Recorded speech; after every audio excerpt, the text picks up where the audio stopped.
My name is Lisa Brennan. I'm 34 years old, and I'm a registered nurse. At exactly 5:36 in the morning on March 11th, 2024, my doorbell camera caught my parents dumping my 78-year-old grandmother on my front porch like she was furniture they were donating. The temperature was 38 degrees. She was in her nightgown and a thin cardigan. They left 2 suitcases, didn't ring the bell, and drove away within 90 seconds. My mother texted me at 5:52 a.m. Grandma is at your place. Jeffrey needs his space. We know you'll understand. They didn't know that I keep records on everything. They didn't know that as a nurse, I'm legally mandated to report elder abuse. And they definitely didn't know that I'd been quietly documenting their treatment of her for the past 4 months. What my parents thought was them solving their golden boy's startup stress problem became the biggest mistake of their lives. If you're still watching, subscribe and tell me where you're watching from. Now let me take you back to the beginning and show you exactly how a family obsessed with looking perfect destroyed themselves with their own cruelty. It starts the morning after they dumped her, 6 hours and 36 minutes after they drove away. My husband Connor was shaking my shoulder. His voice was tight. Lisa, Lisa, wake up. Your phone's been going off. I reached for it through the fog of sleep. 14 missed calls. Unknown number. Then I saw the notification from our Ring doorbell. Motion detected, 5:36 a.m. Connor was already pulling up the app. We watched together. The silver Honda CR-V, my parents' car, pulled into our driveway. My father, Gerald, got out first, opened the passenger door, helped my grandmother, Eleanor, out. She moved slowly, unsteady on her feet. He set down 2 suitcases on the porch, one floral, one brown. Grandma stood there, clutching her purse, looking confused. Then Dad got back in the car. Mom didn't even turn around from the driver's seat. Total time from arrival to departure, 1 minute and 28 seconds. Connor stared at the screen. Lisa, is that your grandmother? In 38-degree weather? What the actual— I was already moving. Threw off the blankets, grabbed my robe, ran downstairs. It was 6:12 a.m. now. I opened the front door. Grandma was sitting on the porch step, shivering, still in her thin nightgown and cardigan. She looked up at me with eyes that were trying so hard not to cry. I'm sorry to be a bother, sweetheart. That's when I knew this wasn't a misunderstanding. This was abandonment. And worse, she'd been conditioned to apologize for it. Connor came up behind me with a blanket. We brought her inside.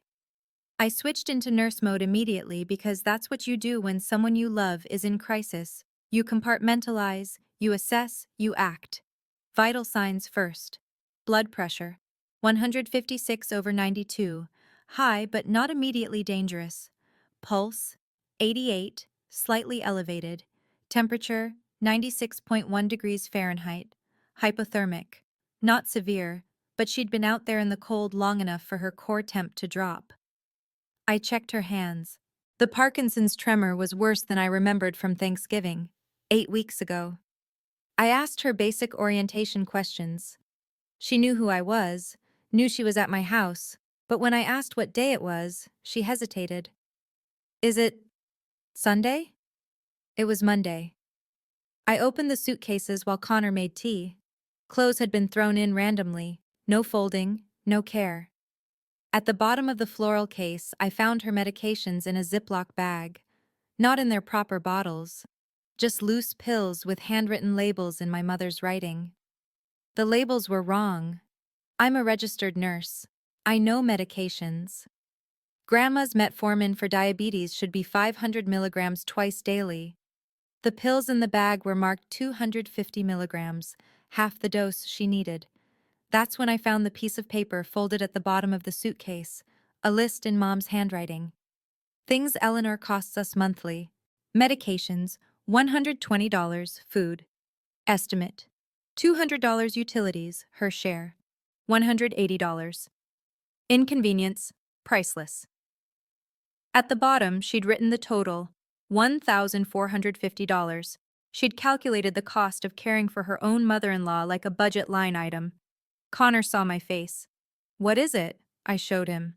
His jaw clenched. I'm driving over there right now. No. I kept my voice level. We document first. Then we act. I walked to my laptop, saved the doorbell footage to 3 different cloud backups, emailed a copy to myself with the timestamp 6:45 a.m., March 11th, 2024. Screenshot my mother's text message. Started a new notebook. Medical assessment log. Eleanor Brennan.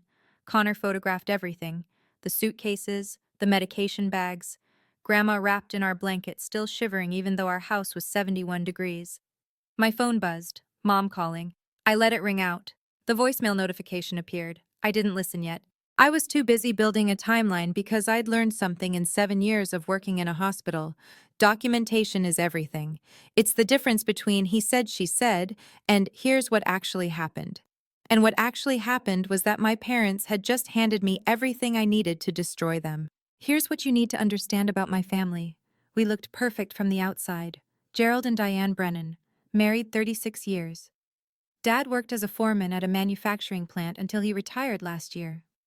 Mom was a secretary at our church, First Community Bible, the kind of place where everyone knows everyone and appearances matter more than truth. They raised 2 kids, me and my brother Jeffrey. Jeffrey is 5 years younger than me, and from the moment he was born, he was brilliant, gifted, going places. When I graduated nursing school at 23 and got my RN license, my parents said, "That's nice, honey." When Jeffrey dropped out of college junior year to start a tech company, they threw him a party and gave him $15,000 in seed money. That company failed within 8 months. Then he started another one. That failed too. Then a third. Each time, my parents bailed him out. "He's a visionary, Lisa," my mother told me 3 years ago at Christmas. "You just work for someone else. There's a difference." The difference, apparently, was that I paid my own bills and he didn't. Jeffrey is 29 now. He's never held a job for longer than 6 months, but he has confidence, he has charisma, and he has parents who believe that their son's potential is more important than reality. Which brings me to Grandma. Eleanor Brennan moved in with my parents 6 years ago after my grandfather died. She had money from Grandpa's life insurance and the sale of their house, about $120,000. Not a fortune, but enough for her to live comfortably in her final years. She was 72 then, healthy, independent. She moved in with Mom and Dad because they offered and because she wanted to be close to family. For the first few years, it was fine. Then things started to shift. Thanksgiving 2023, 4 months before the porch dump, I went to my parents' house for dinner. Grandma looked different, thinner. Her clothes were loose. As a nurse, I noticed these things. Weight loss in elderly patients is a red flag. I asked to check her medications. Mom got defensive immediately. "We handle it fine, Lisa. You don't need to come in here acting like we're incompetent." But I saw Grandma's room. It was next to Jeffrey's home office. The walls were thin. I could hear Jeffrey on the phone, some sales call where he was trying to sound important. He was loud, aggressive. Grandma flinched every time his voice peaked. I pulled her aside in the kitchen. "Are you okay here, Grandma?" Her eyes started to well up. Before she could answer, Mom walked in. "Lisa, stop interrogating her. She's fine." But her hands were shaking, and it wasn't just the Parkinson's. A month later, Christmas, I helped Grandma set up online banking on her phone. "So you can check your accounts anytime," I told her. I thought I was helping her stay independent. 2 weeks into January, she called me, confused. "Sweetheart, there's money going out of my account that I don't remember authorizing. Can you look?" She sent me screenshots, 6 transfers over the past 6 months, $1,200 each, all going to Jay Brennan, Jeffrey. "Grandma, did you agree to give Jeffrey money?" There was a long pause. I might have? "Your father handles my finances now. He said Jeffrey needed help with his business, but I don't remember signing anything." I asked to see the power of attorney document. I wanted to know exactly what authority my parents had over her finances. Dad shut me down. "It's handled, Lisa. Don't worry about it." That's when I started my private file on my personal laptop. Eleanor. Concerns.doc. I didn't know then that I was building a legal case. I just knew something felt wrong. And in my line of work, when something feels wrong, you trust that instinct. Because by the time you have proof, someone's usually already been hurt. The phone call came at 11:30 a.m. I'd been avoiding it for 5 hours. But Mom kept calling, and eventually I knew I had to answer. I put it on speaker so Connor could hear. Pressed record on my phone. Oregon is a one-party consent state. I only need one person's permission to record a conversation, and I was giving myself permission. Lisa. Oh, thank God, I was getting worried. Her voice was bright, cheerful, like she'd just dropped off a casserole instead of a human being. You left Grandma on my porch. Well, yes. We knew we could count on you to take care of her. I kept my voice level. You left your 78-year-old mother-in-law on my front porch in 38-degree weather, without calling me, without asking me. The brightness in her voice dimmed. We had no choice, Lisa. There's always a choice. Jeffrey is on the verge of a breakdown. Her tone shifted into victim mode. I'd heard it 1,000 times. His new startup is at a critical phase. He needs quiet. He needs space to focus. And Grandma's needs are they're too much. Do you know what it's like? Every night, her medication routine. Every morning, helping her get dressed. We're exhausted. You're exhausted, I repeated. So you abandoned her. We didn't abandon her. We brought her to you. You're a nurse. You can handle this better than we can anyway. 47 minutes. That's how long the call lasted. 47 minutes of circular logic, gaslighting, and my mother rewriting reality in real time. Did Grandma agree to this move? I asked. Pause. Too long.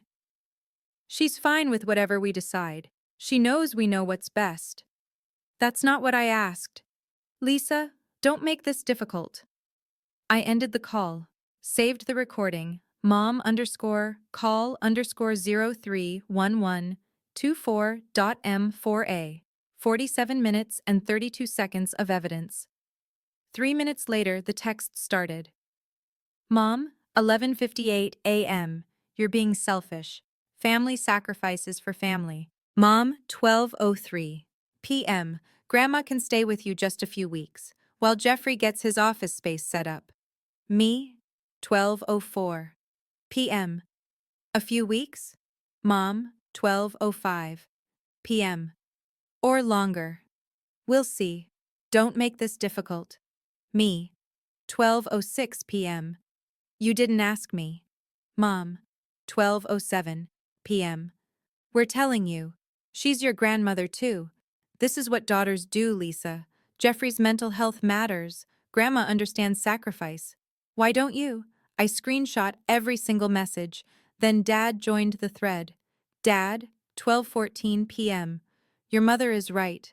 We raised you better than this selfishness. My hands were shaking, not from fear, from rage. Connor took my phone, read the thread, looked at me. You know what you have to do. I did. Me, 12:18 p.m. Grandma will stay here, permanently. Don't contact me about picking her up later. If you want to see her, you ask me first. We'll discuss why you thought abandonment was acceptable another time. 3 calls came in immediately. Mom, Dad. Then, for the first time in 8 months, Jeffrey. I declined all 3. Dad left a voicemail. I saved it without listening all the way through. The first 10 seconds were enough. Lisa Marie Brennan, you do not get to dictate terms. She's our mother. Call me back immediately. Immediately. A command. Like I was still a child who needed to obey. I wasn't. I opened my laptop and searched. Oregon Elder Abandonment Laws. Then, Adult Protective Services Portland. Then, How to Prove Financial Exploitation of Elderly. I had a week of vacation time saved up. I submitted the request that afternoon. My supervisor approved it within an hour. She could tell from my voice that this was serious. For the next 5 days, I was going to do what I do best: assess, document, and build a case that couldn't be denied. Day 1, March 11th, 8 p.m. I created a spreadsheet. Eleanor Brennan, health timeline. I documented everything I could observe. Current vital signs compared to the last time I'd properly assessed her. Thanksgiving. 14 weeks ago, Thanksgiving, November 23rd, 2023. Weight 129 pounds. BP 138/84, controlled. A1C 7.2, diabetes managed. Mobility, walking with cane, steady. Cognitive, sharp, oriented times 4. Current, March 11th, 2024. Weight, 118 pounds, 11-pound loss. BP, 156/92, uncontrolled. Mobility, unsteady, significant muscle weakness. Cognitive, oriented times 3, confused about time/date, 11 pounds in 14 weeks. For a 78-year-old diabetic with Parkinson's, that's not just concerning, it's dangerous. Day 2. I asked Grandma's permission to do a full physical assessment. She agreed. What I found made my blood run cold. 3 bed sores. Stage 2. 1 on her lower back, 2 on her hips. These don't develop overnight.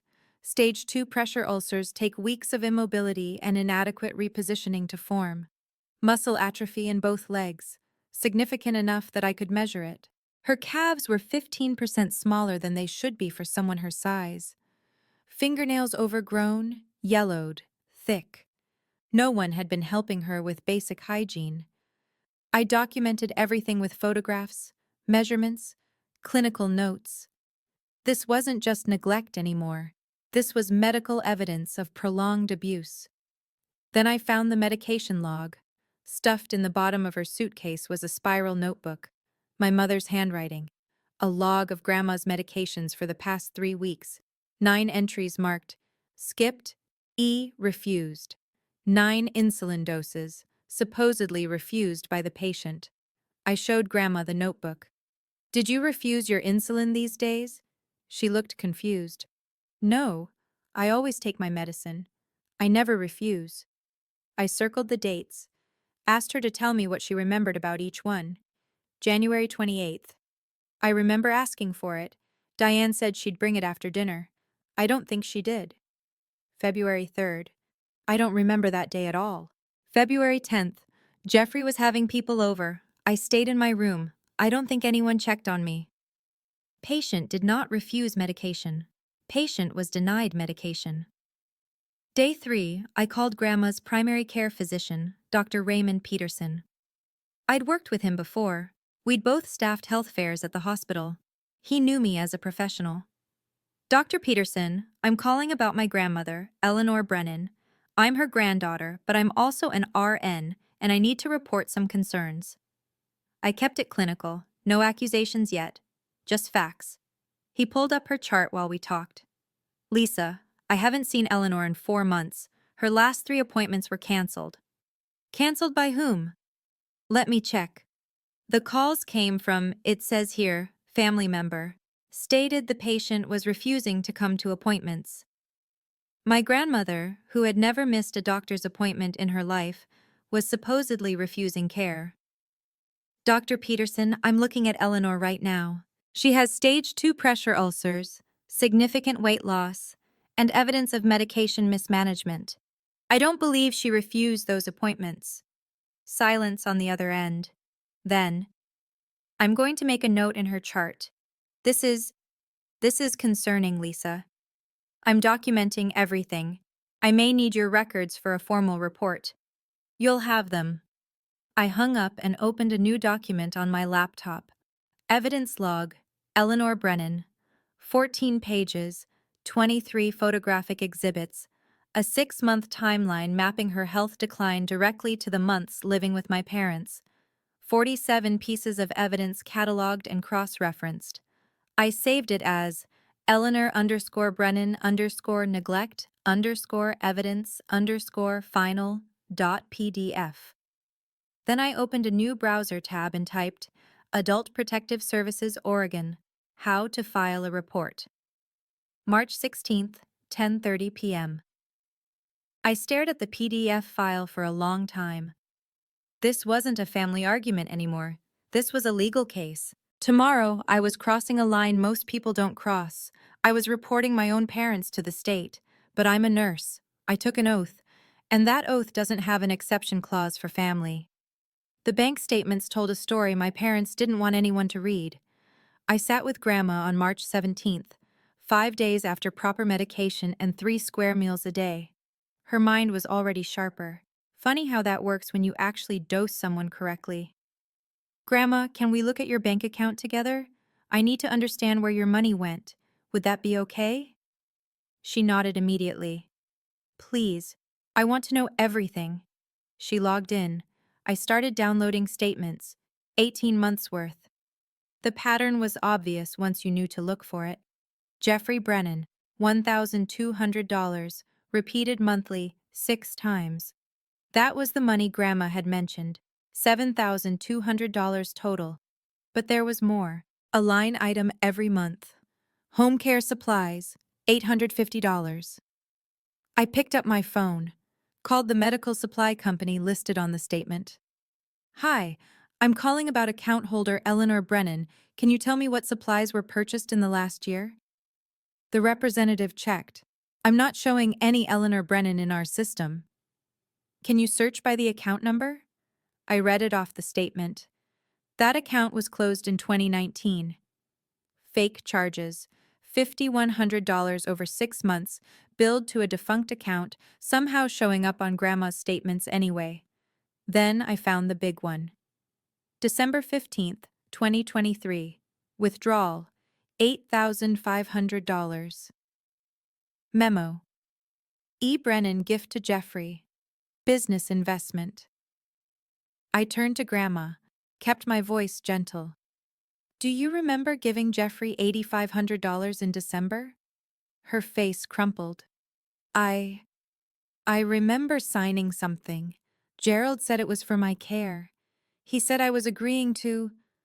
I don't know. He had so many papers.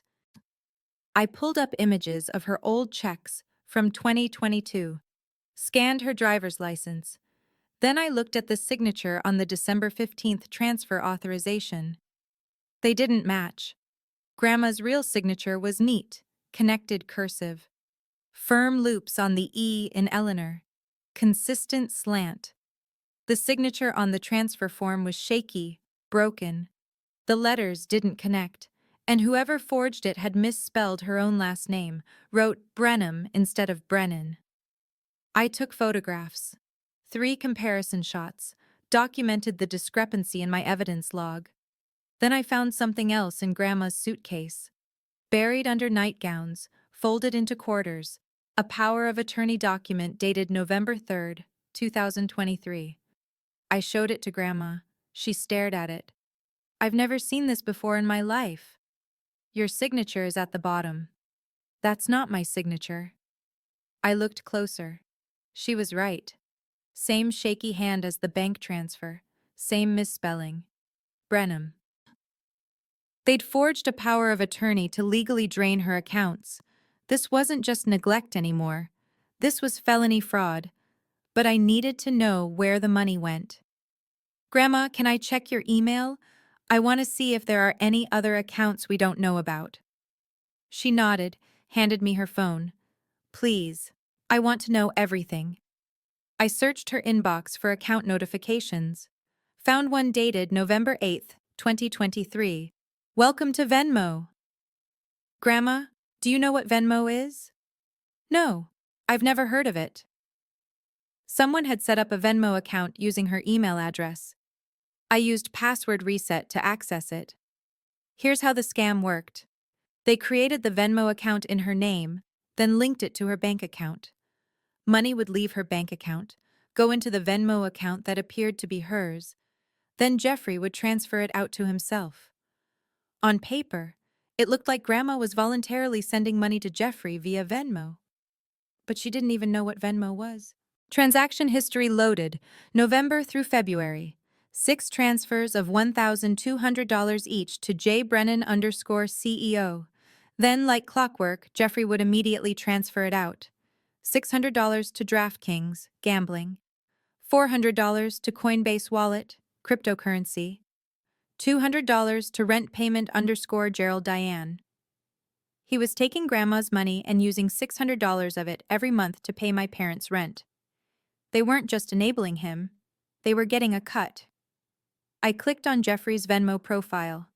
Bio: entrepreneur, crypto investor, future Forbes 30 under 30. His last post was from March 10th. One day before the porch dump, a photo of new sneakers. Caption: treat yourself. The price tag was visible in the reflection of the mirror, $385. He spent $385 on shoes while my grandmother was being underfed and undermedicated. I saved everything: screenshots, PDFs, transaction logs. Then I did the math. Grandma had $120,000 when she moved in with my parents in 2018, 6 years ago. Now she had $38,000 left, $82,000 gone. Some of that was legitimate: her actual medications, copays, real living expenses over 6 years. But I could prove that at least $22,500 was fraud. Jeffrey's Venmo transfers, $7,200. The forged December gift, $8,500. Fake home care supply charges, $5,100. Other suspicious withdrawals I'd flagged, $1,700. And that was just what I could document from 18 months of bank statements. Who knows what happened in the 4.5 years before I started paying attention? I went back to the family text thread, the one I'd been added to 4 months ago when Mom decided to use group chat for family coordination. I scrolled back, found gems I'd overlooked at the time because I didn't know what I was looking at. Mom, November 18th, 2023. Eleanor is becoming dead weight. Jeffrey needs her room for his new venture. Dad, December 2nd, 2023. We've done our time caring for her. It's Lisa's turn eventually anyway. Jeffrey, January 25th, 2024. Can you tell Grandma to be quieter in the mornings? I have investor calls at 9. Mom, February 14th, 2024. Maybe we should look into nursing homes. Oh wait, Eleanor's money is depleted. Never mind. Dad, March 10th, 2024, 11:52 p.m. Tomorrow morning, early, before Lisa wakes up. 23 incriminating texts, saved, backed up, cross-referenced with bank transactions and medical timeline. Receipt after receipt after receipt, stacking up like bricks in a wall they'd built themselves. My phone buzzed. Mom, it's been a week, Lisa. We'd like to visit Grandma this Sunday. 2 p.m. See you then. Not a question. A demand. I didn't respond. Instead, I opened one more browser tab. Adult Protective Services Oregon. Report elder abuse. It was time to make it official. March 18th, 9:15 a.m. I dialed the number. 1-855-5037-233. A woman answered. Adult Protective Services intake line. How can I help you? I need to report elder abuse and financial exploitation. Are you the alleged victim? No, I'm the granddaughter. But I'm also a registered nurse, which makes me a mandatory reporter. Her tone shifted. Professional, focused. I'm going to need to gather some information. This call may take 30 to 40 minutes. I have time. I provided everything: timeline, medical evidence, financial evidence, photographic documentation, names, dates, amounts, locations, 38 minutes and 14 seconds. At the end, she said, Ms. Brennan, based on what you've described, this case will be prioritized as high risk. You should expect contact from an investigator within 72 hours. What happens then? An investigator will interview the alleged victim and examine the evidence you've provided. If the allegations are substantiated, we'll coordinate with law enforcement and potentially the district attorney's office. This could become a criminal case? Yes. What you've described, particularly the financial exploitation and forged documents, may constitute criminal elder abuse under Oregon Revised Statutes 124.100. She gave me a case number 2024-OR-8831. One more thing, Ms. Brennan. Do not alert the alleged perpetrators that a report has been filed. It could compromise the investigation. Understood. I hung up, wrote down the case number, filed it in my evidence folder. Then I sat very still for a minute, because I'd just done something irreversible. I'd reported my own parents to the state, and part of me, the part that was raised to believe family loyalty mattered more than anything, felt like I'd betrayed them. But the nurse in me, the part that had seen what happens when abuse goes unreported, knew I'd done exactly what I was trained to do. Protect the patient, even when the patient is family, even when the abusers are family too. 68 hours later, there was a knock on my door. March 20th, 10 a.m. The woman on my porch was in her mid-40s, business casual, with a badge clipped to her belt. Lisa Brennan? I'm Janet Kowalski, Adult Protective Services. I let her in, introduced her to Grandma, who was sitting in the living room doing a crossword puzzle. Connor had taken the day off work to be present as a witness. Janet spent 90 minutes interviewing Grandma. I stayed in the room as emotional support, but I didn't speak unless asked. Eleanor, can you tell me about the morning of March 11th? Grandma's voice was quiet. I woke up around 5. Diane, that's my daughter-in-law. She came into my room, said, "Get dressed, we're going to Lisa's." I thought we were going for a visit, for the day. Did you know you were moving out? No. I didn't know until we got there and Gerald left my suitcases. Then they drove away, and I realized they weren't coming back. How did that make you feel? Grandma's eyes filled. Like I was trash they were throwing out. She cried 4 times during the interview. Each time Janet waited patiently, handed her tissues, and gently asked if she needed a break. Did you ever give Jeffrey Brennan permission to access your bank accounts? I don't. I remember Gerald saying Jeffrey needed help, but I don't remember saying yes. I remember signing things Gerald put in front of me. He said they were for my medical care. Did you understand what you were signing? No. Janet photographed the bed sores that were now healing, took Grandma's vitals again, made notes in her tablet. Before she left, she pulled out the power of attorney document from my evidence packet. She examined it under a magnifying glass, studied the signature, looked at me. This is fraudulent. I'm going to need our forensic document analyst to examine this. Ms. Brennan, this investigation has just escalated to potential felony level. 2 days later, another visitor. Dr. Helen Chu, geriatric specialist, 30 years in elder care, expert witness in 65 elder abuse cases. She conducted a full medical assessment of Grandma, 4 hours of examination, cognitive testing, reviewing medical records. Her report was 14 pages long. I got a copy. Key excerpts. Patient exhibits clear signs of prolonged neglect. The bed sores are consistent with 6 to 8 weeks of immobility and inadequate repositioning. This meets the clinical definition of criminal neglect. Medication mismanagement appears deliberate. The pattern of underdosing, combined with documented weight loss and missed medical appointments, suggests systematic deprivation of care to reduce costs. Cognitive assessment shows patient is competent. Score, 28 out of 30. Patient has capacity to make her own decisions. Any documents signed without full explanation or under coercion are voidable. In my professional opinion, Eleanor Brennan was being systematically abused by family members to fund other financial priorities while maintaining minimal care standards. This is one of the more clear-cut cases of coordinated elder abuse I have evaluated. March 25th, I received a certified letter. Adult Protective Services, case number 2, 024-OR-8831. Findings: substantiated. 3 allegations investigated. 3 substantiated. Neglect, substantiated. Financial exploitation, substantiated. Abandonment, substantiated. Recommended actions: 1. Referral to Multnomah County District Attorney. Elder Abuse Unit 2. Emergency Protective Order 3. Support for Guardianship Petition.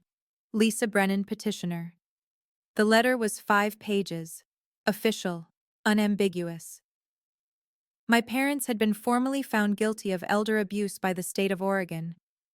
That evening at 6:45 p.m., my doorbell rang. I checked the camera. Mom and Dad. On my porch, Dad was holding a folder. They'd come to talk about Grandma's will. I didn't open the door right away. I set my phone to record audio. Oregon's one-party consent law meant I could legally record any conversation I was part of. Then I let them in. Connor stood behind me. Silent. Witness. Dad didn't waste time.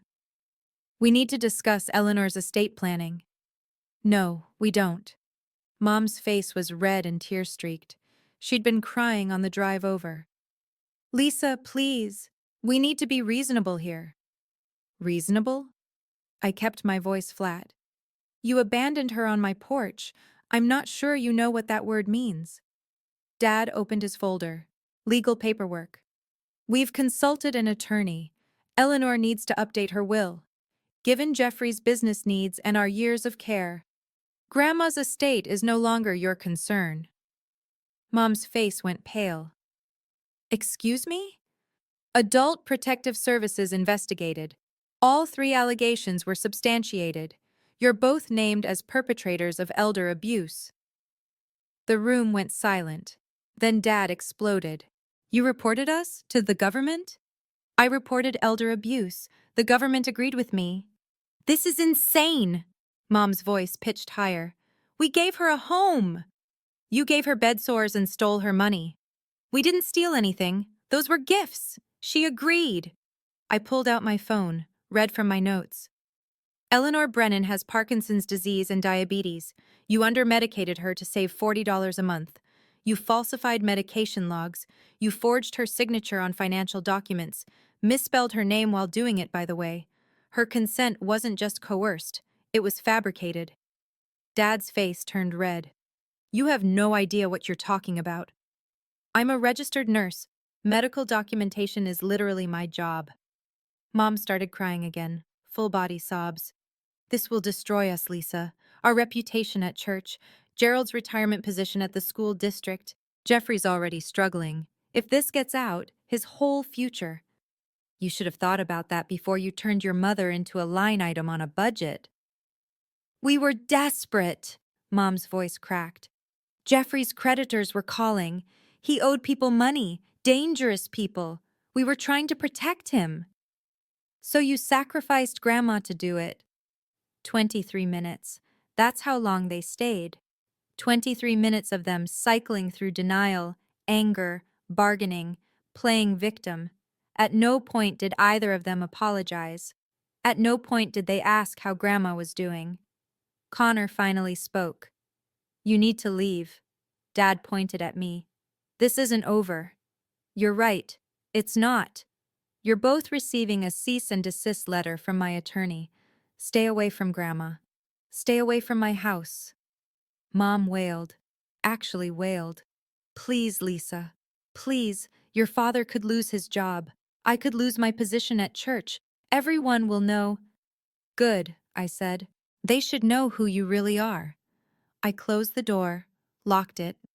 Mom cried on my porch for 22 minutes straight. I know because the doorbell camera time-stamped every minute. Eventually, Dad dragged her back to the car. That night, I wrote in my journal. It's something I'd started doing to process everything. Later, I'd read this entry in court. They thought Grandma was a burden to dump. They thought I'd be too weak, too nice, too conditioned by years of family comes first to fight back. They forgot I'm a nurse. I deal with life and death every day. I deal with people who lie about symptoms, who hide abuse, who put appearances over reality.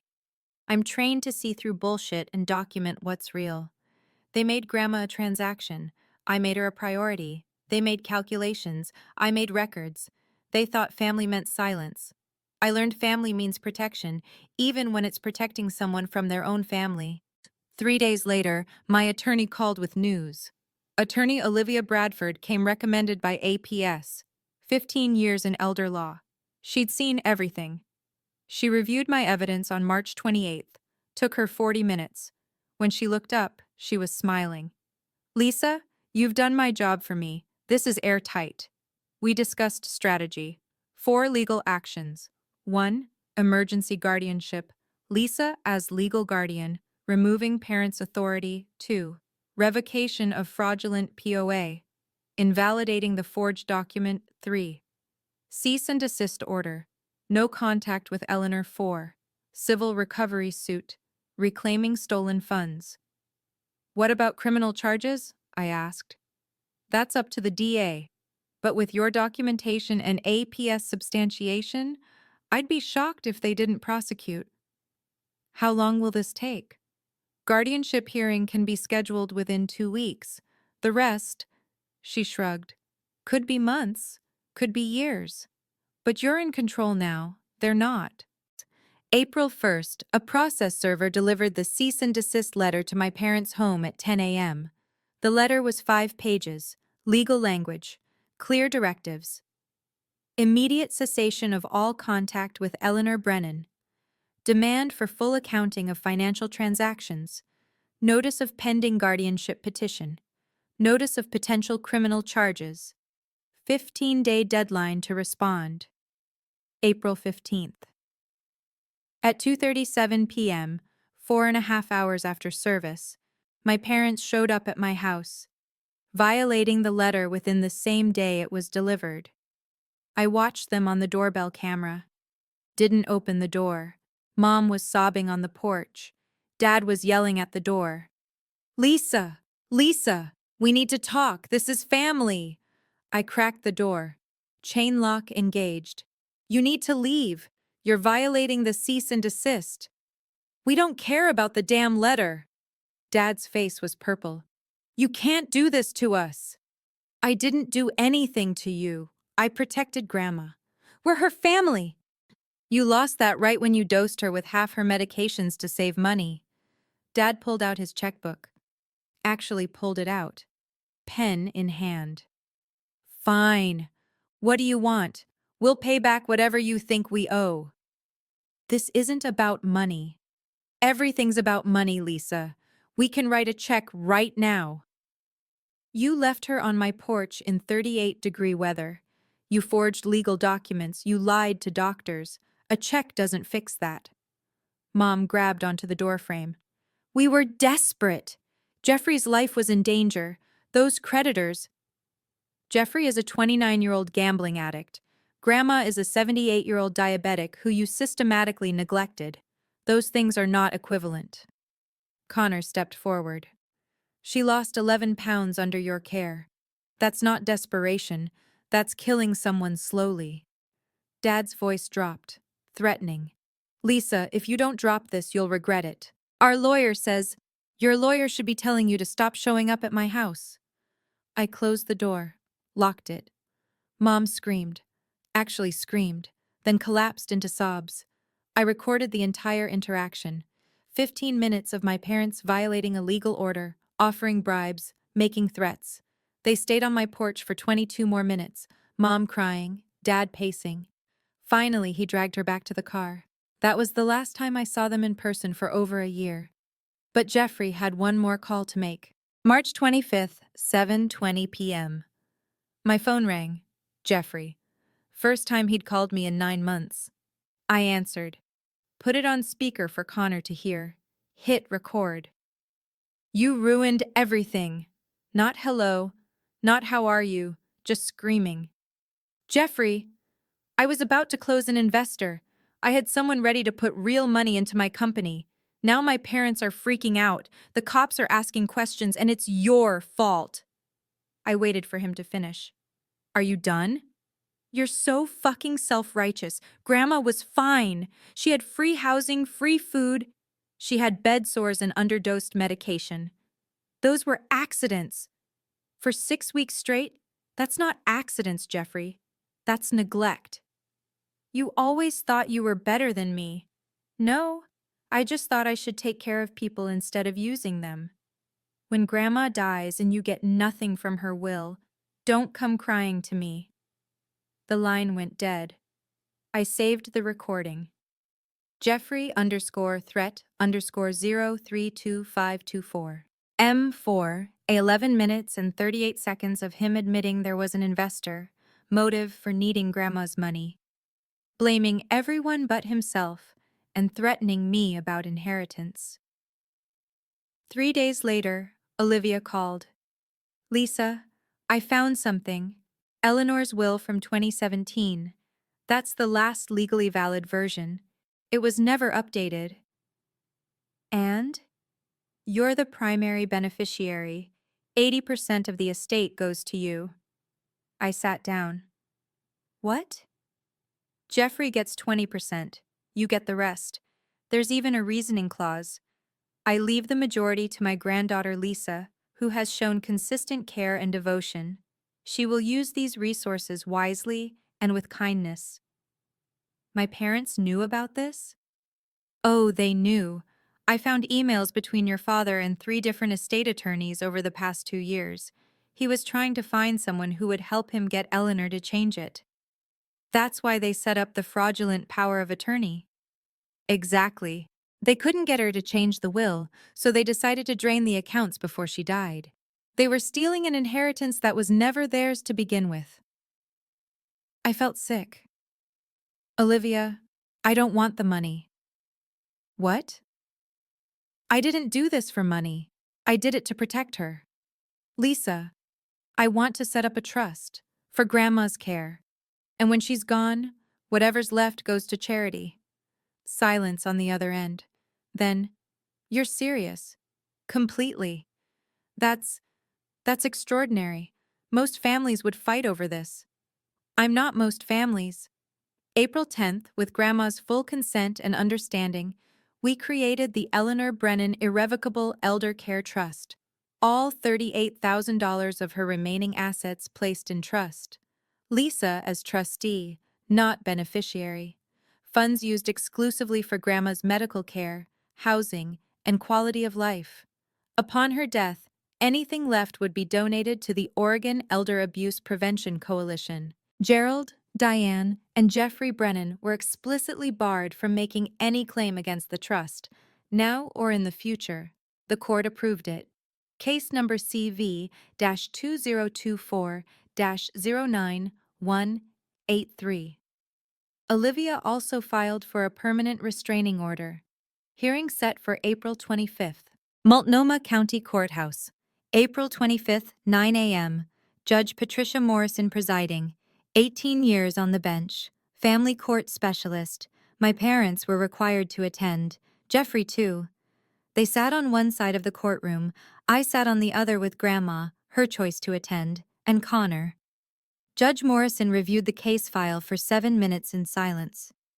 Then she looked up. I've read the APS report, Dr. Chu's medical assessment, the financial evidence, the recordings. She looked at my parents. I've also read your response brief. Would you like to add anything before I rule? Dad's attorney stood. Your Honor, my clients acknowledge there were miscommunications regarding Eleanor's care. However, they maintain they acted in what they believe to be her best interests. Miscommunications, Judge Morrison repeated. The word hung in the air like something rotten. She looked at my father. Mr. Brennan, you have a registered nurse for a daughter. Did you at any point consult with her about your mother's medical care? We handled it ourselves. You handled it by underdosing a diabetic to save $40 per month. You handled it by allowing bed sores to develop over 6 to 8 weeks. You handled it by forging her signature on financial documents. Dad said nothing. Judge Morrison turned to my mother. Mrs. Brennan, you work at a church. Do you understand what the term bearing false witness means? Mom's voice was barely audible. Yes, Your Honor. You falsified medication logs, claiming Eleanor refused care when, in fact, you denied her care. That's bearing false witness, in case you needed a theological framing for your legal fraud. Then the judge turned to Jeffrey. Mr. Brennan, what do you do for a living? I'm an entrepreneur, Your Honor. What does your company do? Pause. Too long. We're in development phase. So you don't currently generate revenue? Not yet, but yet you spent $385 on sneakers one day before your grandmother was abandoned on your sister's porch. Money that came from your grandmother's accounts. Does that seem to you like entrepreneurial discipline? Jeffrey's face went red. He said nothing. Judge Morrison looked down at her notes. When she spoke again, her voice was cold steel. I have presided over family court for 18 years. I have seen neglect. I have seen exploitation. I have seen families tear themselves apart over money. This case represents something worse. This is calculated cruelty masked as family duty.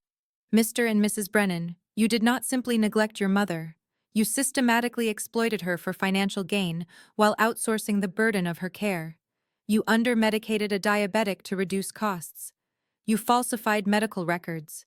You forged legal documents. You abandoned an elderly woman in near-freezing temperatures rather than have an adult conversation about resources. Jeffrey Brennan, you enriched yourself through your grandmother's diminished capacity while contributing nothing to her care. And Lisa Brennan, she looked at me. You did what they should have done. You protected someone who couldn't protect herself. You documented abuse with professional precision.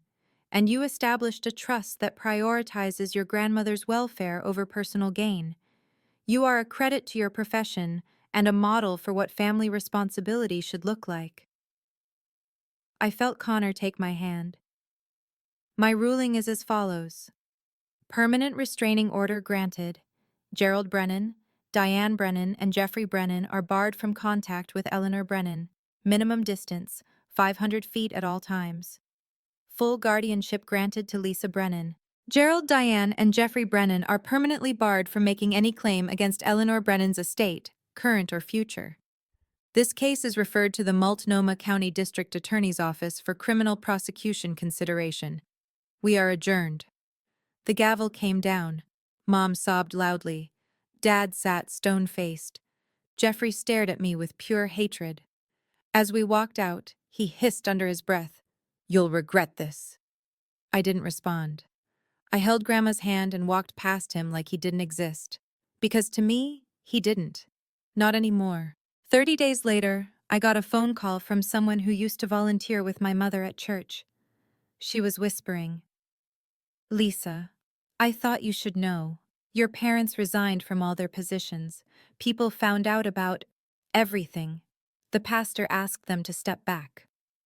A week after that, my father retired early from his part-time position at the school district, officially voluntary retirement. But I heard through my cousin that there had been questions, an investigation. Parents don't like finding out that the custodian was investigated for elder abuse. June 3, 2024. Jeffrey's bankruptcy filing appeared in public records. Total debts, $67,000. Total assets, $1,200. He'd lost everything. And this time, Mom and Dad couldn't bail him out. They'd spent their savings fighting the APS case. Dad's early retirement meant penalties on his pension.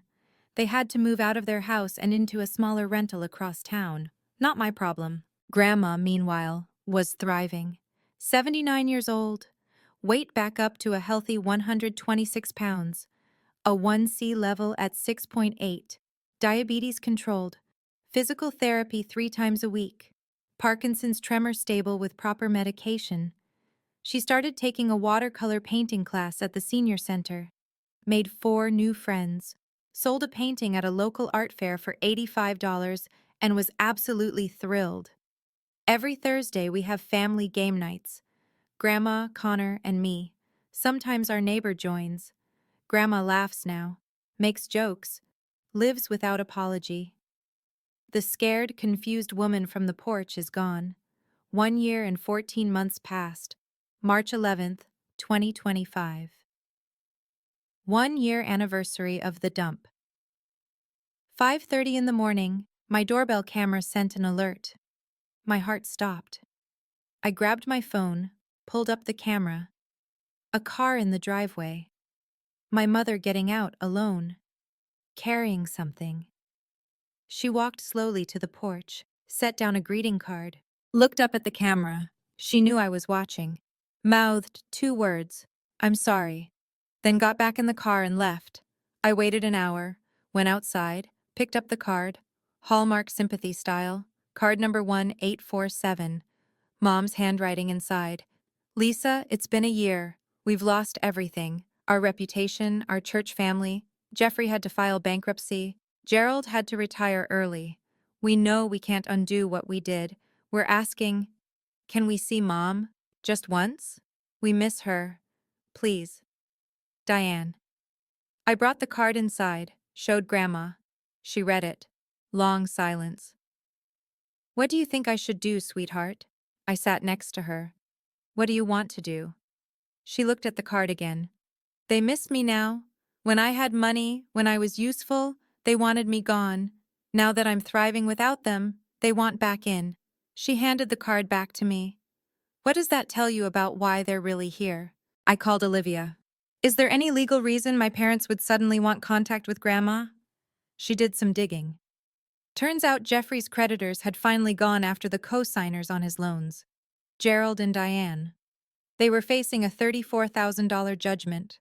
Their retirement savings, already depleted from legal fees, couldn't cover it. My cousin texted me a week later. "Hey, weird question. Your mom called my mom asking if Grandma has come into any money lately, or if Lisa's hiding assets. Thought you should know they're fishing." They weren't asking to see Grandma because they missed her. They were asking because they were broke and hoping she'd bail them out. I told Grandma everything. Her face hardened in a way I'd never seen before. "I want to write them a letter," she said. "Will you help me?"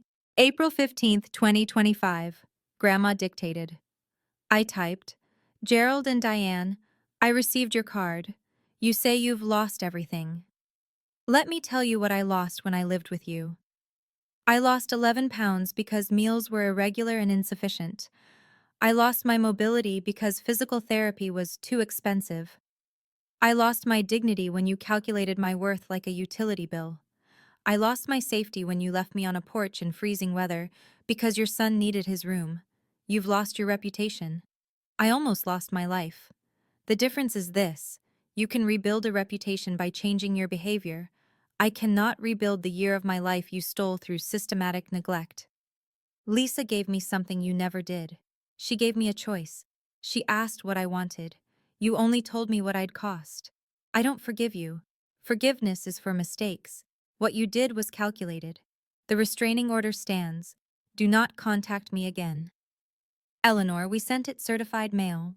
Tracking number 9405-8103-6624-0185-9921. They received it April 18th.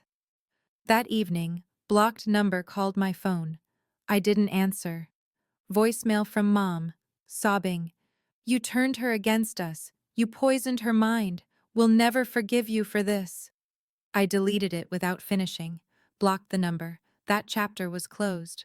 March 11th, 2026, 2-year anniversary. Jeffrey works at a Target distribution center now, $16.50 an hour. His social media is deleted.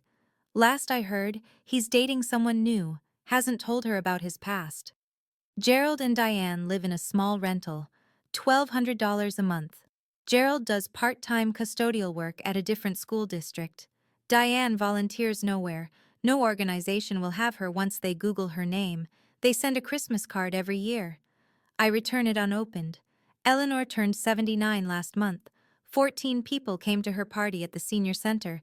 She's taking an advanced watercolor class now. Loves murder mystery podcasts, specifically one called Criminal. Rates Connor's dad jokes a 3 out of 10. Lovingly. Connor and I built a wheelchair-accessible garden in our backyard. Grandma tends it every morning when the weather's nice. She lives with us permanently. First floor bedroom, 12 by 14 feet, window facing the garden. This morning at 5:36 a.m., the exact time 2 years ago, I checked my doorbell camera. The porch was empty. No suitcases.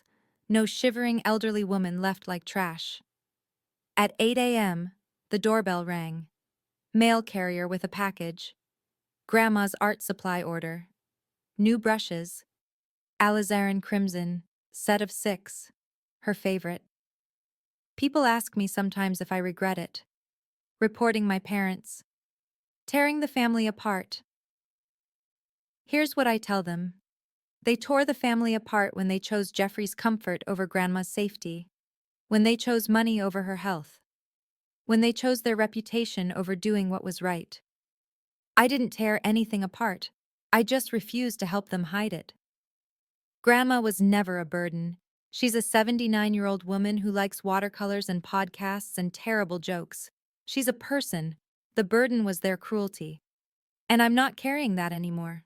Some burdens teach you what matters. Some people never learn, but the ones who do, they get to watch the people they protected bloom.